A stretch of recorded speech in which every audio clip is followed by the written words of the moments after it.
Bismillahirrahmanirrahim. Assalamualaikum. Selamat pagi menjelang siang. Berjumpa lagi di sesi kedua pada hari ini. Yang terhormat Ibu Mayuri, Ibu Nurma sebagai instruktur, kemudian Bu Indri sebagai presenter dan Pak Acem sebagai moderator pada hari ini. Pada hari ini akan disampaikan materi oleh Ibu Indriani Nurwijayanti dari SMA 9, guru ekonomi. Adapun materi yang akan disampaikan adalah tentang pajak bumi dan bangunan. Kemudian bertindak sebagai moderator pada hari ini. Kemudian saya sendiri sebagai Ibu Sunarsi SMA 9 bertindak sebagai host. Kemudian nanti pada saat presenter menyampaikan materi, mohon Bapak Ibu partisipan untuk menyiapkan pertanyaan. Nanti akan kami buka pertanyaan. Selanjutnya acara akan kami serahkan kepada moderator. Pada Bapak Acem, dipersilakan. Baik, terima kasih Bu Lis sudah mempersiapkan untuk acara sesi Pikon yang kedua ini. Alhamdulillah kita bisa melaksanakannya walaupun tadi ada kendala ya. Ketika saya mau masuk itu masih dikunci, masih digembok roomnya. Tapi nggak apa-apa, sekarang sudah bisa, sudah lancar ya. Mudah-mudahan nanti ke depannya kita lebih bisa mantap lagi gitu ya. Oke, selamat pagi semuanya, selamat bergabung bagi para peserta dan tidak lupa juga kepada Ibu instruktur yang tetap memantau gitu ya.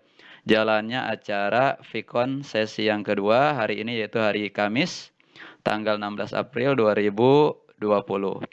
Dalam sesi ini nanti akan dibahas tentang pajak bumi dan bangunan. Nah, Bapak Ibu, apakah Bapak Ibu pernah membayar pajak gitu ya? Saya sendiri tahun ini itu belum membayar pajak, terutama pajak bumi gitu ya, tapi motornya sudah gitu ya. Nah, Bapak Ibu, nanti ketika kita bayar pajak itu lebih detailnya itu seperti apa gitu ya. Terus pajak itu akan digunakan untuk apa? Kemudian alur pajaknya itu nanti akan lari kemana dan berakhir kepada siapa gitu ya. Nah, akan dibahas secara lengkap, secara detail, secara update, terbaru, tajam, dan terpercaya gitu ya. Dan di sini telah hadir narasumber kita seorang sarjana ekonomi juga, ini sangat matching sekali gitu ya. Nanti ada kaitannya dengan pajak gitu ya. Telah hadir yaitu Ibu Indri Nurwiyanti SE. Selamat pagi Bu. Gimana sehat Bu? Halo Bu Indri. Ya, selamat pagi Pak. Ya.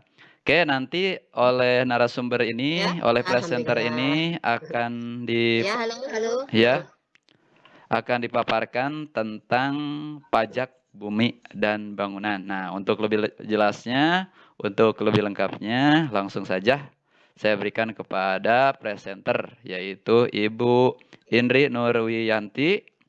Dipersilahkan. Oke, terima kasih. Bu Is, punten bolanya belum diselesaikan ya? Bu Is? Bu Is?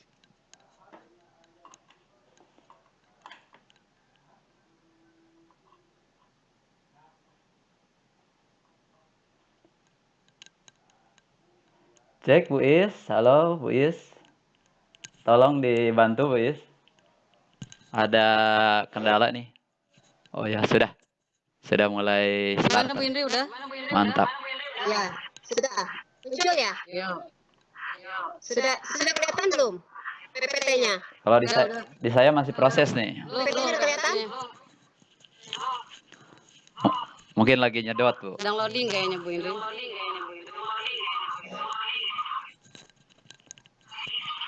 Ya.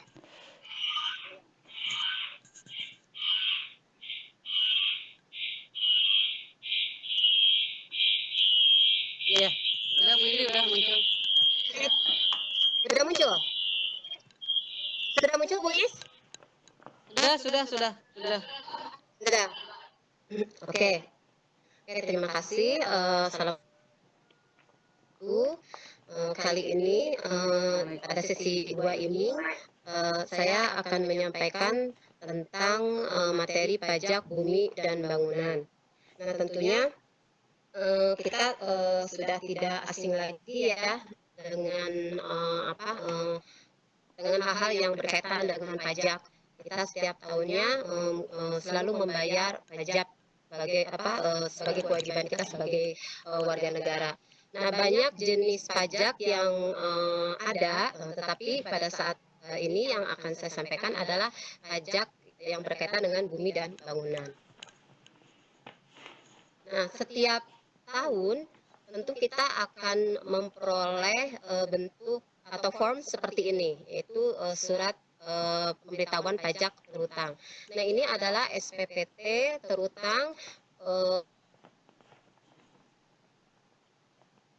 form bentuk SPPT terutang untuk pajak bumi dan bangunan. Nah, di sini kalau kita lihat ada keterangan letak objek pajak, berarti lokasi tempat objek pajak kita berada. Kemudian di sini ada nama dan alamat, berarti nama dan alamat ini menunjukkan subjek pajaknya.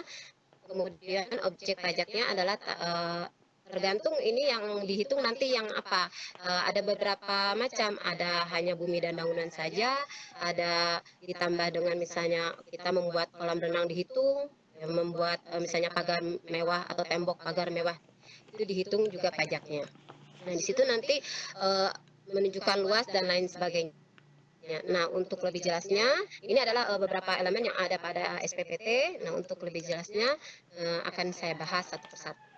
Nah, sebelumnya kita harus tahu dulu apa itu pajak bumi dan bangunan.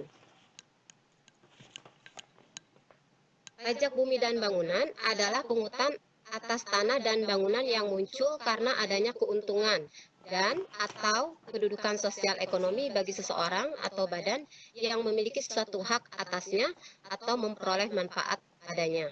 Jadi kalau misalkan kita memiliki tanah, bangunan, kita memperoleh manfaat dari tanah dan bangunan tersebut, atau bahkan kita memperoleh keuntungan dari bangunan dan tanah tersebut, maka kita dikenakan pajak bumi dan bangunan. Ya. Kemudian selanjutnya,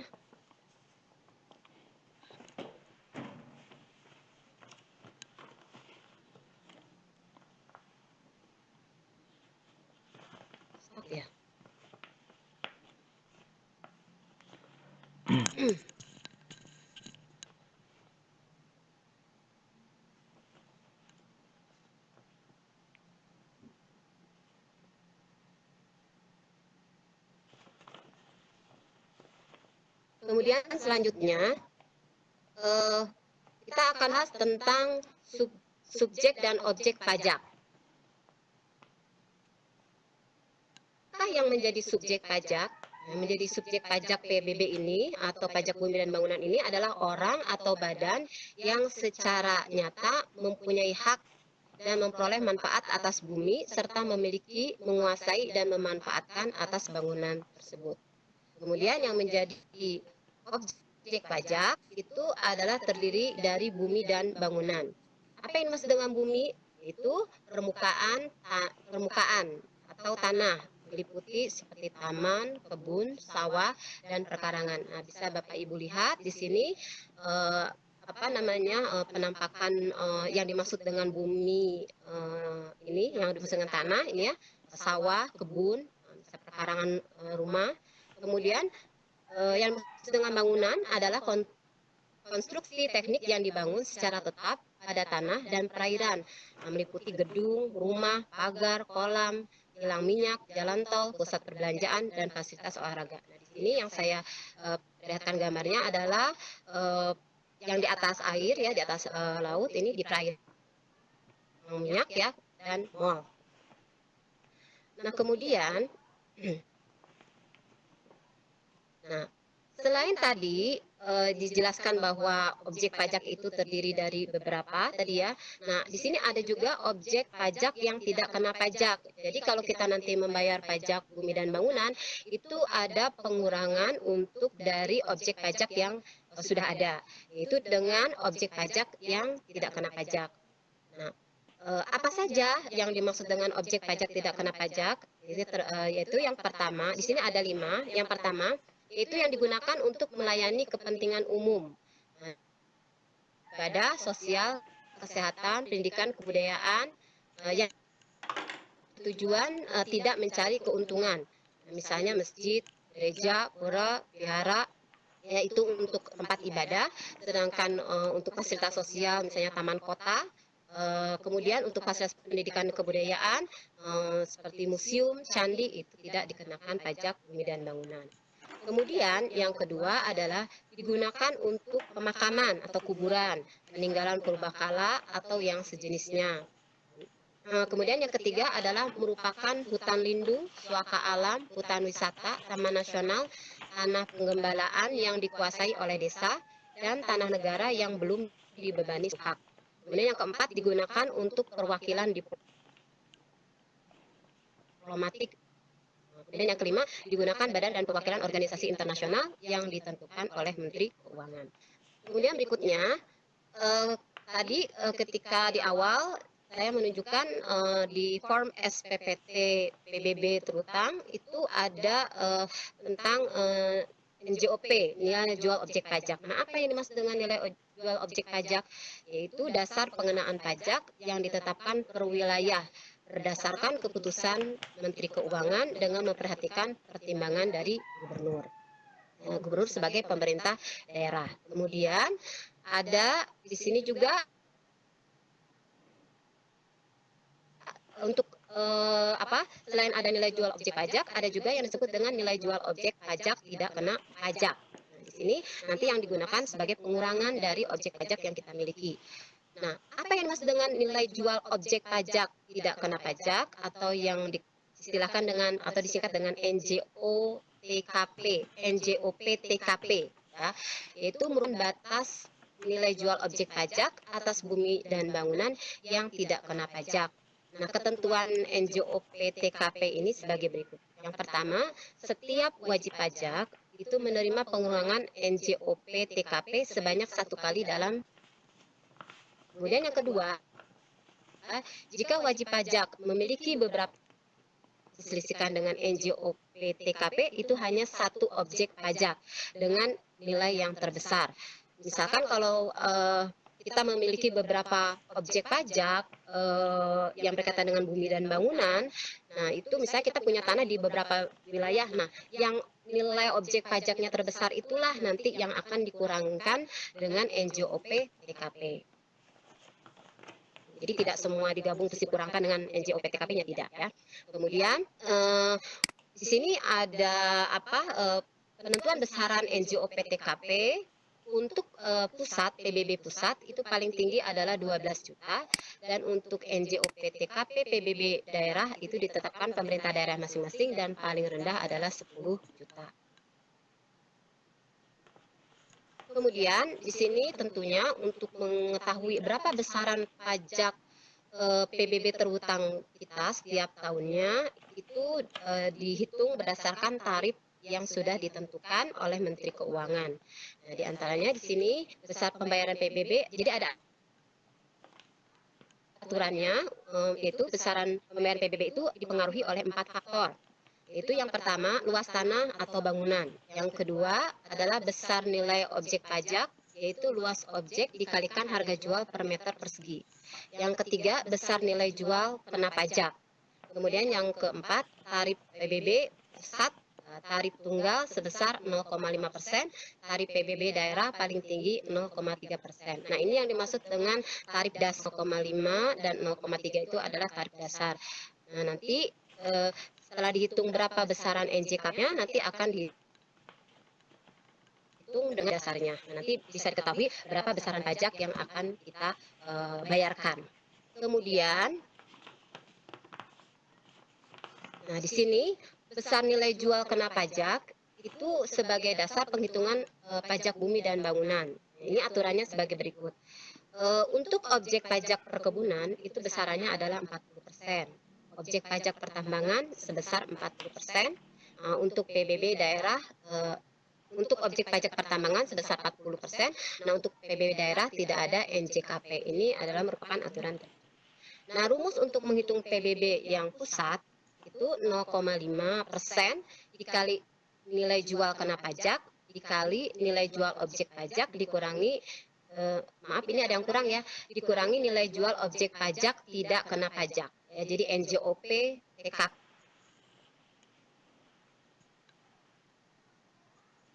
ya, ini salah. Kemudian rumus menghitung PBB daerah itu tidak dimasukkan NJKP-nya, jadi langsung hanya dikali. Jadi pengurangan dari nilai jual objek pajak, selisih dari nilai jual objek pajak dikurangi nilai jual objek pajak tidak kena pajak, itu langsung dikalikan 0,3%. Jadi tidak dikalikan nilai jual kena pajaknya.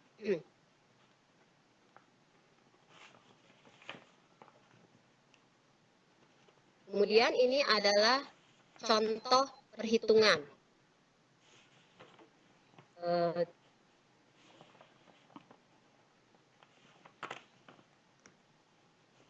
Ini adalah contoh perhitungan pajak bumi dan bangunan. Misalkan di sini ada seorang subjek pajak bumi dan bangunan, dia bernama Harun, memiliki tanah di Kota Kendari seluas 300 meter persegi. Nah, di mana di atasnya didirikan bangunan seluas 250 meter persegi. Nah, nilai jual objek pajak tanah itu sebesar 2 juta per meter perseginya, dan nilai jual objek pajak bangunan sebesar 2.100.000 per meternya. Nah, apabila diketahui nilai jual objek pajak tidak kena pajaknya Kota Kendari itu adalah sebesar 10 juta, tentukan besarnya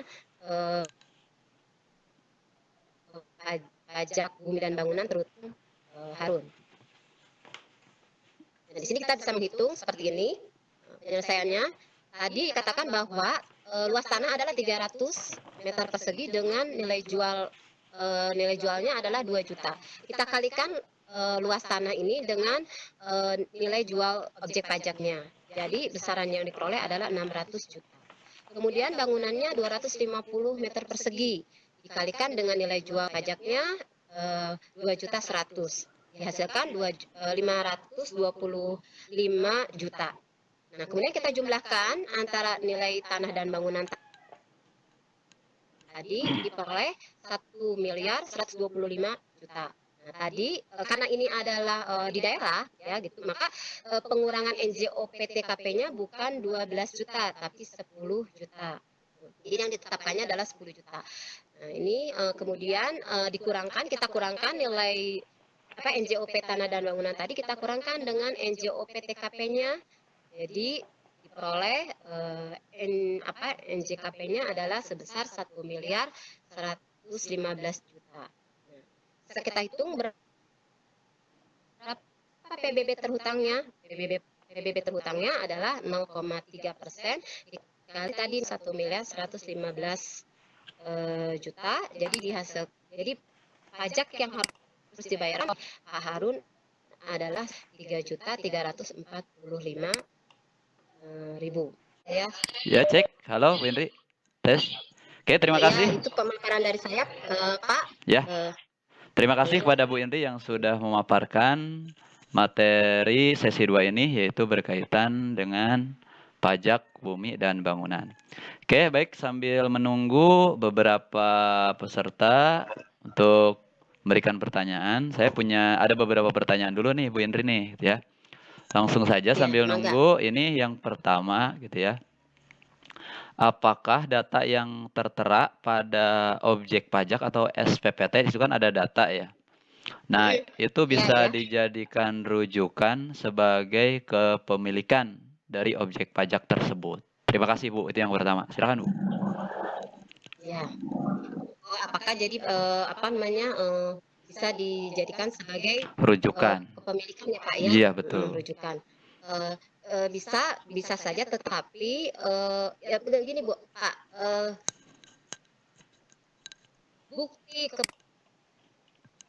atau objek tadi itu kan dasarnya adalah sertifikat ya Pak ya, sertifikat yang dimiliki oleh objek pajak tersebut. Karena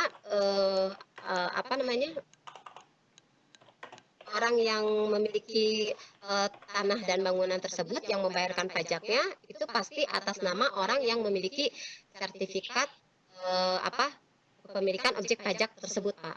Seperti itu. Oh iya. Jadi Tapi kalau untuk misalnya untuk jual beli jual beli apa namanya jual beli tanah misalnya seperti itu tidak bisa dijadikan sebagai rujukan bahwa ini kalau tidak ada bukti sertifikat tanahnya, Pak. Bisa jadi itu sudah beralih ke orang lain tanahnya tersebut, tetapi nama di SPPT-nya itu masih kepemilikan yang lama seperti itu, Pak. Oh iya. Iya Bu, betul. Berarti Ya, ini jadi tidak makanya, bisa ya Bu ya? Tidak makanya bisa kita dijadikan. kalau misalnya jual beli tanah, membeli tanah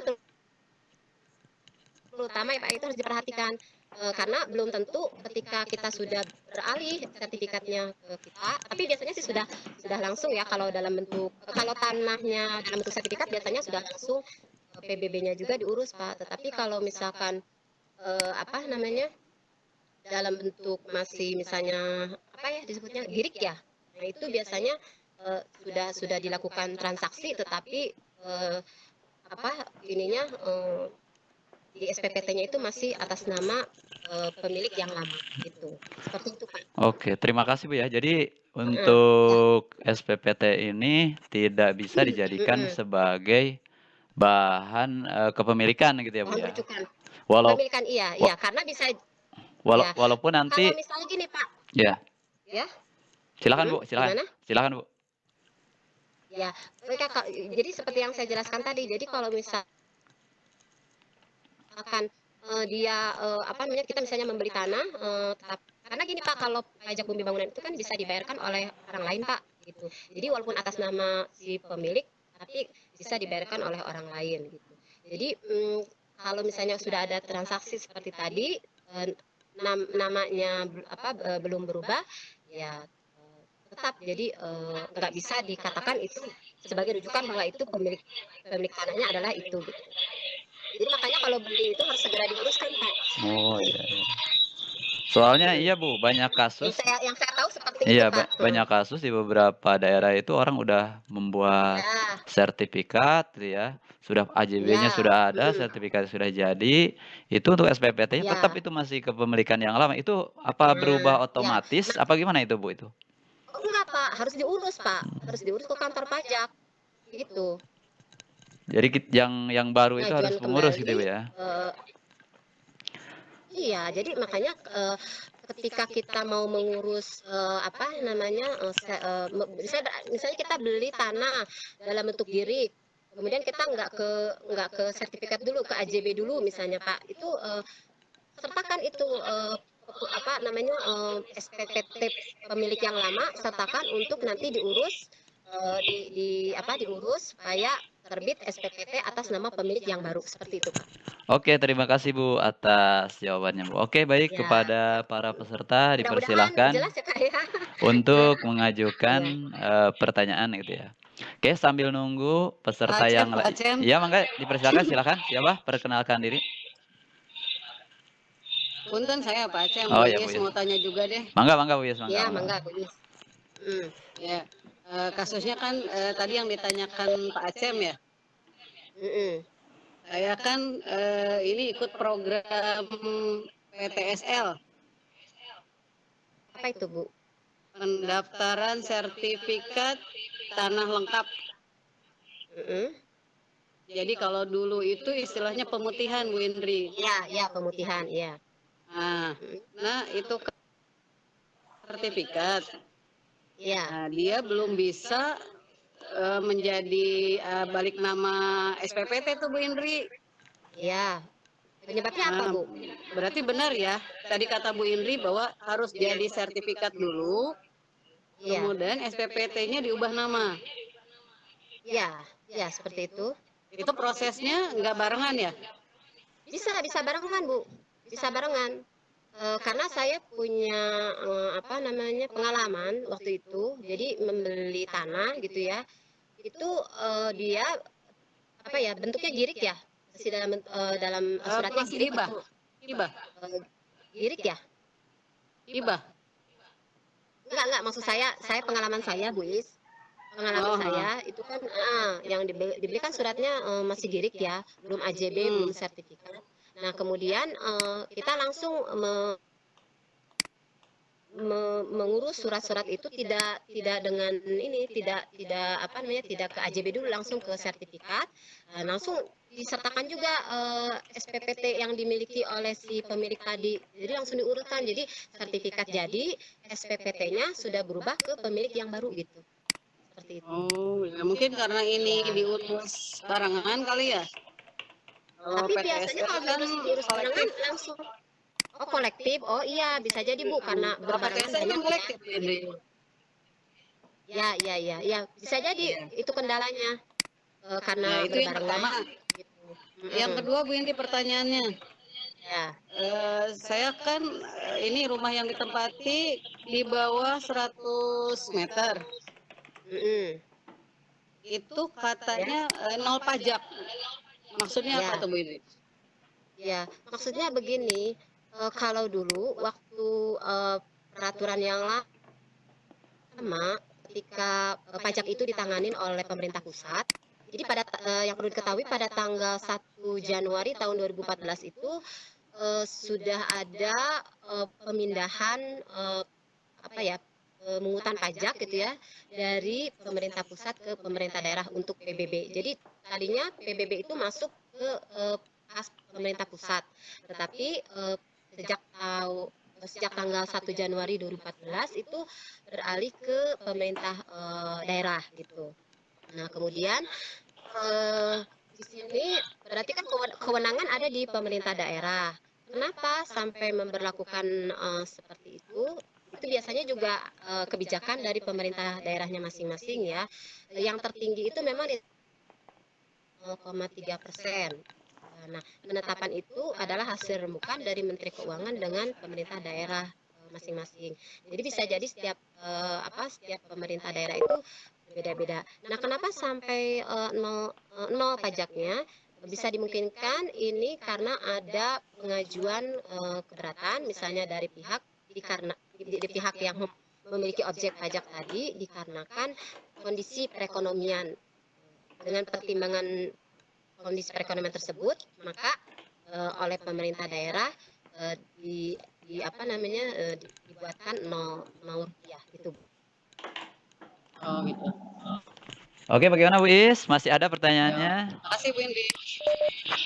Oke, baiklah. Terima kasih Bu Mangga, Is Pak Acep, yang sudah memberikan pertanyaannya dan sudah dijawab oleh Bu Indri. Oke, baiklah untuk para peserta ya, sambil saya nunggu nih, ditunggu pertanyaannya. Ada satu pertanyaan, ada beberapa pertanyaan lagi nih Bu Indri nih. Halo Bu Indri. Cek, halo Bu Indri, apa kabar? Masih dengar suaranya?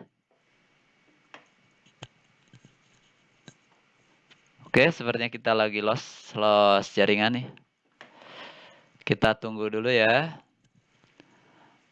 Sambil nunggu pertanyaan dari Bapak Ibu peserta. Halo Bu Indri, halo.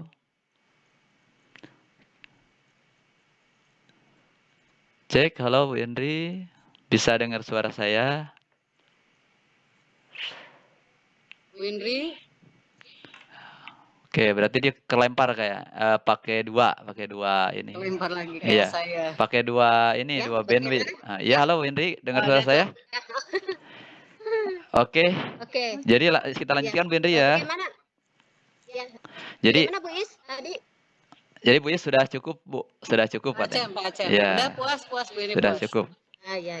Nah, pertanyaan berikutnya Bu Indri Ada nih. lagi yang mau bertanya? Pertanyaan berikutnya, nah itu bagaimana untuk bangunan-bangunan rumah gitu ya, terutama yang ada di daerah perkampungan yang notabene mereka itu rata-rata lebih dari 100 meter gitu ya, tetapi mereka itu kadang-kadang secara penghasilan itu kan belum tetap gitu, karena penghasilan mereka itu mayoritas ya dari bumi itu atau dari tanah itu, misalnya berkebun itu ya, bertani. Nah, itu apakah tetap akan dikenakan pajak atau bagaimana prosedurnya, Ibu? Kan kalau itu kan berdasarkan kebijakan ya Pak ya. Berdasarkan kebijakan yang diberikan oleh pemerintah daerah masing-masing. Nah, tentunya mungkin untuk sekarang gini Pak, kalau hanya 1-2 orang mungkin tidak pengaruh ya. Tapi kalau misalkan untuk satu daerah tersebut ada merasa kesulitan gitu ya karena faktor ekonomi, mungkin bisa mengajukan keberatan gitu pada ke kantor, misalnya dikarenakan kesulitan ekonomi pembayaran pajak itu mereka kesulitan gitu dalam membayar pajak. Tapi nanti kan akan dihitung dulu Pak besaran pajak yang akan ditanggung oleh mereka setahun itu berapa. Yang saya tahu kalau luas tanahnya itu misalnya di perkampungan punya luas tanahnya 200 meter persegi. Nah tadi kan sudah dipaparkan oleh saya bagaimana bagaimana cara perhitungan pajak gitu ya Pak ya. Nah di situ kan ada tarif yang nilai jual objek pajak tindak kena pajaknya Pak, seperti itu. Mungkin nanti ada tadi kan minimal itu kan 10 juta pengurangannya paling tinggi. Nah itu mungkin bisa ditambahkan oleh pemerintah daerah asal tidak melebihi dari apa yang ditetapkan oleh pemerintah pusat. Oke, baik, terima kasih Bu Henry. Oke, berikutnya. Biasanya nanti dihitung. Ya, lanjut Bu, Pak, lanjut. besaran pajaknya berapa gitu. Ya. Baik, terima kasih Bu Henry. Kita lanjutkan sambil menunggu pertanyaan dari para peserta gitu ya.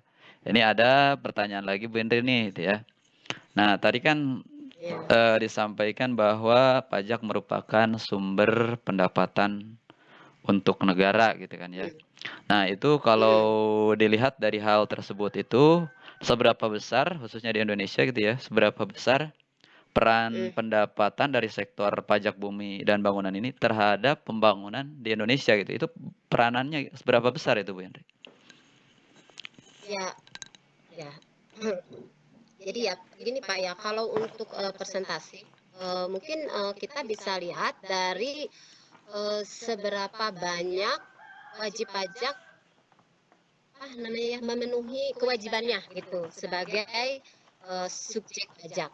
Misal saya punya tanah dan bangunan, saya punya kendaraan, saya punya penghasilan. Apakah setiap tahunnya kita sudah membayarkan pajak-pajak tersebut? Nah, yang saya tahu pemerintah itu memiliki target Pak, memiliki target dalam menerima pajak setiap tahunnya. Misalkan target yang ingin dicapai adalah misalkan 90%. Nah, nanti bisa dilihat seberapa banyak masyarakat yang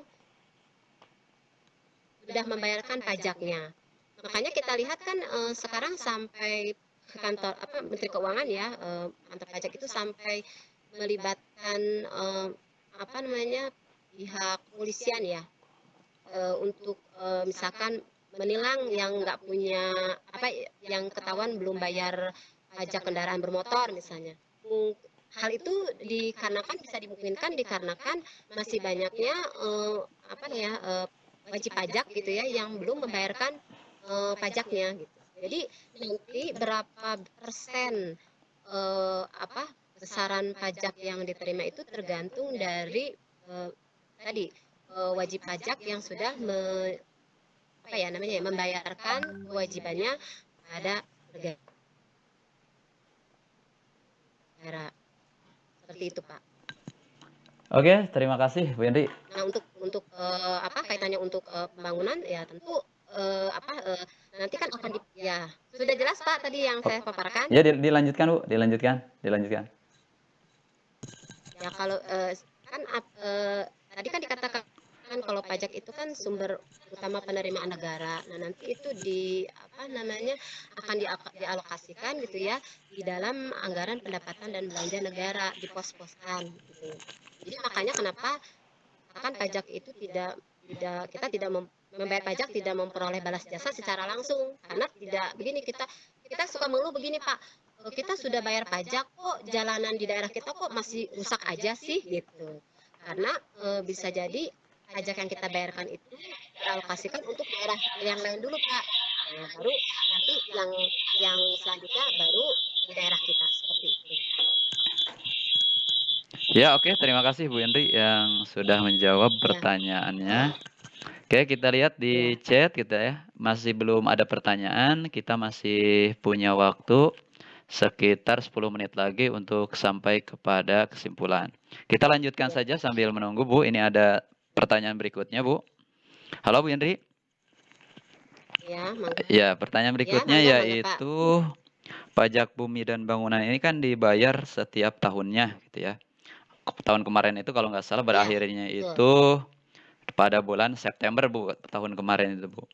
Nah, Ya, itu September. bagaimana, betul. Bu, kalau misalkan ada orang itu dia nggak bayar pajak gitu? Bayar. Apakah ada Ya. batasan gitu kan? Otomatis kan dia didenda gitu ya. Nah, tapi orang itu mungkin karena suatu kejadian misalkan dia atau ke luar negeri atau kemana hingga beberapa tahun gitu ya, pajak itu tidak terbayarkan gitu. Itu bagaimana, Bu? Kalau misalkan ada kejadian yang seperti itu? Ya, biasanya nanti ada sebelum itu ada dari pihak pajaknya gitu. Ada surat peringatan dulu dari pihak pajak, dari pihak kantor pajak bahwa subjek pajak tadi atau wajib pajak tadi belum membayarkan pajaknya ke pemerintah. Nah, itu biasanya gini, Pak, setiap perubahan bukan perubahan ya, pengiriman SPPT itu kan ini kan 5 tahun sekali, Pak. Di update setiap 5 tahun sekali, seperti kalau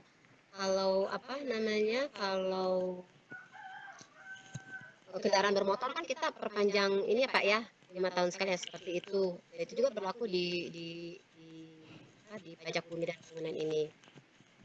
Berarti nggak ada batasnya, Bu, ya? Berarti kantor pajak itu atau petugas Ya, pajak itu mungkin hanya memberikan teguran, memberikan denda gitu ya. Itu nanti soal bayar atau enggak ini nunggu si konfirmasi dari yang atas nama pajak itu ya, Bu, ya? Iya gitu, Pak. Itu bagaimana, Bu, kalau misalkan yang pemiliknya itu orang asing gitu, Bu? Masih tetap bayar pajak atau pembayarannya itu berbeda gitu nilai perhitungannya atau gimana, Bu, kalau yang milik tanah itu adalah orang asing yang non orang luar negeri lah istilahnya. Gimana itu, Bu? Kalau yang saya tahu kan kalau pembayaran PBB itu kan berdasarkan letak ya, Pak, ya. Jadi gini, selama dia orang aslinya dia misalnya bekerja di Indonesia gitu, tapi dia statusnya warga negara asing, dia memiliki tanah dan bangunan di negara kita, tetap dikenakan pajak, Pak. Tetap dikenakan pajak, besarannya ya sesuai dengan kalau tarifnya sama, nanti besarannya tergantung kepada lokasi objek pajak yang dia miliki. Kalau biasanya semakin strategis suatu tempat, itu biasanya nilai jual objek pajak itu semakin tinggi. Oh, seperti itu ya, Pak ya. Oke, baik. Terima kasih, Bu Indri. Kita tunggu. Tetap orang asing juga. Jadi gini, Pak, kita mesti lihat, punten, Pak. Jadi yang mesti kita tahu bahwa dia adalah subjek pajak, kemudian dia punya objek pajak nggak atas nama dia nggak di situ. Kalau dia punya tanah dan bangunan atas nama dia sudah sebagai wajib pajak, ya berarti dia harus bayar pajak walaupun dia warga negara asing, seperti itu, Pak. Oke, terima kasih Bu Indri atas jawabannya. Oh ya, ada pertanyaan dari Bu Is. Mangga langsung, Bu Is. Masih ada waktu. Silakan. Waktunya kurang lebih sekitar 7 menit lagi. Mangga, Bu Is. Sambil nunggu yang lain ya, Pak, ya. Ya, pertanyaannya begini, Bu Indri. Saya kan tiap tahun itu bayar pajak ya. Iya. Bayar PBB. Tapi yang tahun ini nih, kok saya ada denda ya? Kira-kira kenapa tuh, Bu Indri? Tapi Ibu Tapi Ibu setiap tahun tidak pernah lewat dari waktu pembayarannya. Kalau di saya ya ada KDR. Itu setiap tahun emang tugasnya mengkoordinir pembayaran PBB. Nanti kita terima tagihannya, kemudian kita bayar. Kita dapat resinya. Iya. Jadi gini, Bu, harus dilihat jatuh temponya, Bu. Jatuh tempo pembayarannya itu harus diperhatikan, betul. Itu kan di bawah apa paling bawah ya Bu ya, itu kan ada keterangan misalnya dibayarkan pada bulan jatuh temponya tanggal apa bulan apa misalnya gitu ya, bulan apa, terus dibayarkan di mana gitu kan, bisa dibayarkan di mana saja, misalnya di kantor pos, di bank yang ditunjuk seperti itu. Nah itu apa namanya, jadi kita kalau membayar pajak itu harus diperhatikan apa namanya jatuh temponya. Kayak saya punya kendaraan misalnya, itu ada jatuh temponya Bu. Jatuh temponya misalkan tanggal sekian misalnya. Apa misalkan jatuh temponya tanggal 12 sekarang bulan April, misalnya tanggal 12 April. Nah, kalau lewat sehari saja dari tanggal 12 April itu maka kena denda gitu, Bu. Kalau PBB itu kan kalau nggak salah bulan ya bukannya pakai tanggal ya, nggak pakai tanggal ya kalau nggak salah.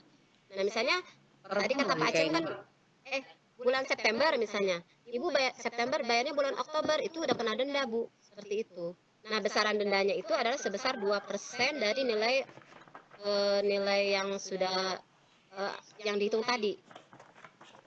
Itu September kota kabupaten.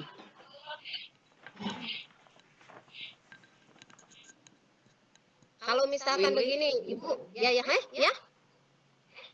Kota kabupaten sama di bulan September.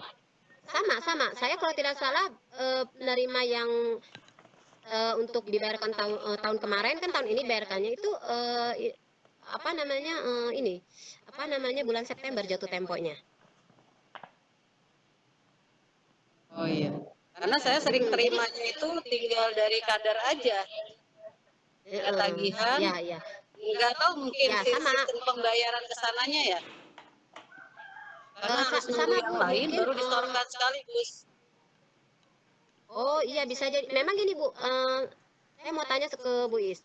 Itu bayarnya itu maksudnya gini, kalau kita sudah menerima SPPT terutangnya itu, apakah Ibu apa namanya membayar sendiri ke bank misalnya atau ke kantor pos? Kenapa? Di kolektif. Oh bisa jadi yang mengolektifnya itu yang membayarnya terlambat ke kantor. Ke banknya atau ke kantor posnya gitu terlambat bayarnya. Jadi enaknya sih bayar sendiri Bu kalau menurut saya sebulan jadi 60 aja udah 2 kali lipat ya. Enggak sih Bu, kok 2 kali lipat? Yang saya tahu ya kan sejumlah terhutangnya. Yang saya dapat infonya itu sebentar ya Bu. Yang saya dapat infonya itu adalah besarannya sebesar untuk dendanya itu 2%, denda administrasi 2% dari jumlah yang akan kita bayarkan Bu. Jadi iya, jadi berapa besaran yang akan kita bayarkan itu dikalikan dengan 2%, dijumlahkan dengan itu Bu. Ya, yang saya tahu. Iya, jadi yang saya dapat misalnya bayar 2 tahun berarti karena ada yang terhutang 1 tahun. Iya, itu. Seperti itu.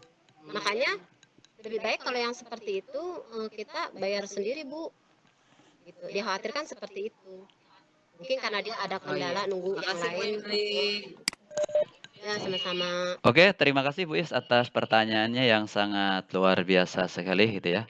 Baiklah para peserta Pikon sesi 2, kita ada waktu 1 menit lagi. Ini pertanyaan pamungkas nih Wendri nih ya.